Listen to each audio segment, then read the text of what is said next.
welcome to the Tabletop Games blog topic discussion. Teaching games. VP games. Teaching someone the rules to a board game is never easy. I wouldn't say I'm an expert when it comes to teaching, but over time I've learned a few things that have helped me to become a better teacher. I found that different types of games require different types of teaching, so I thought I'd share with you what I've learned so far, and maybe you pick up some ideas that help you with teaching new games to people. I'm planning to make this a series of articles, but I currently don't have a fixed schedule for these, and I will add to the series as and when I can. So in my first teaching article, I want to cover what I call VP games.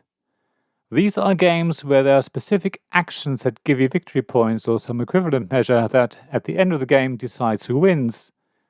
There are a variety of games that fit this criterion, and I feel that teaching all of these games will be done in a very similar way. After setting the scene and describing in 1 or 2 sentences what the game is about, I would start the teach from the end of the game, at least sort of. Whether the game's winner is decided by the most victory points, most gold, or whatever else, explaining how you get VPs or gold or whatever it is that the game's goal is will allow the other players around the table to have an idea of what they should focus their actions on. Your teach will basically start with the endgame scoring, listing everything that gives you points at the end of the game, as well as during the game. So next, you need to explain what people have to do to get these points. In many games, there will be certain points that players will be awarded immediately, as a direct result of their actions. It could be things like fulfilling a contract or completing an objective, or it could be a matter of collecting certain cards or tokens that represent points. These sorts of points are usually recorded on the victory point track as soon as they are collected, rather than just at the end of the game, but it will depend on the game.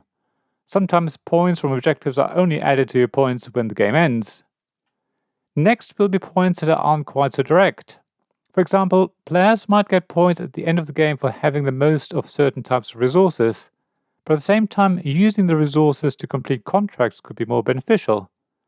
Many games assign resources a certain value, even if that value isn't listed anywhere. Usually, some resources will be more valuable than others, so it's worth telling players about that and how these resources can be further converted into victory points. Often it will take several turns before a resource will yield points, so this part of the teach will be a bit tougher. However, at the same time, this is usually a good opportunity to explain some of the actions players can take in their game, or the different things that players will do on their turn, at least as it relates to getting points. As you explain where the points in the game come from, you also need to point out if other players might benefit from you gaining points. For example, in a game, you might get a lot of points for building a certain building, but by doing so, the other players can now use your building that might give them points and maybe even allow them to win. New players won't necessarily see that straight away, so it's worth pointing out to them as you explain the points. Finally, you need to point out the pitfalls of the game you're teaching.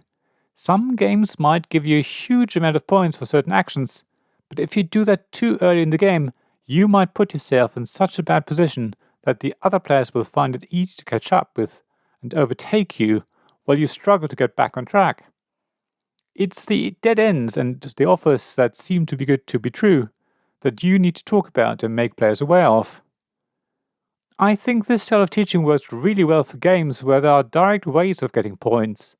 It will often be clear from the rules if that's the case, and if it is, then you will probably be able to have the successful teach even if you haven't played the game yourself before.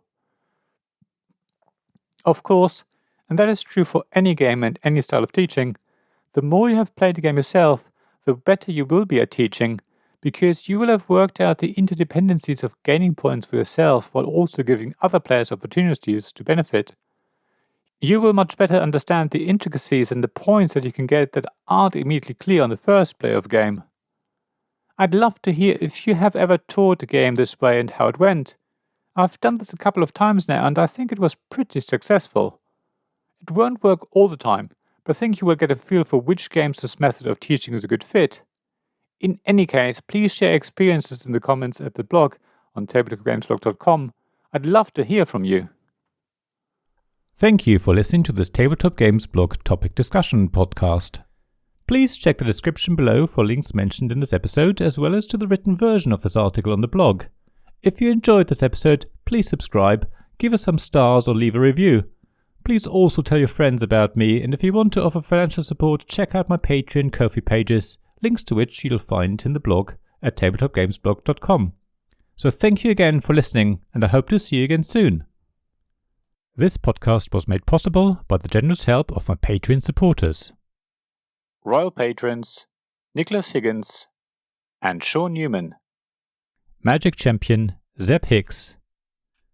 Castle Guards David Miller and James Naylor.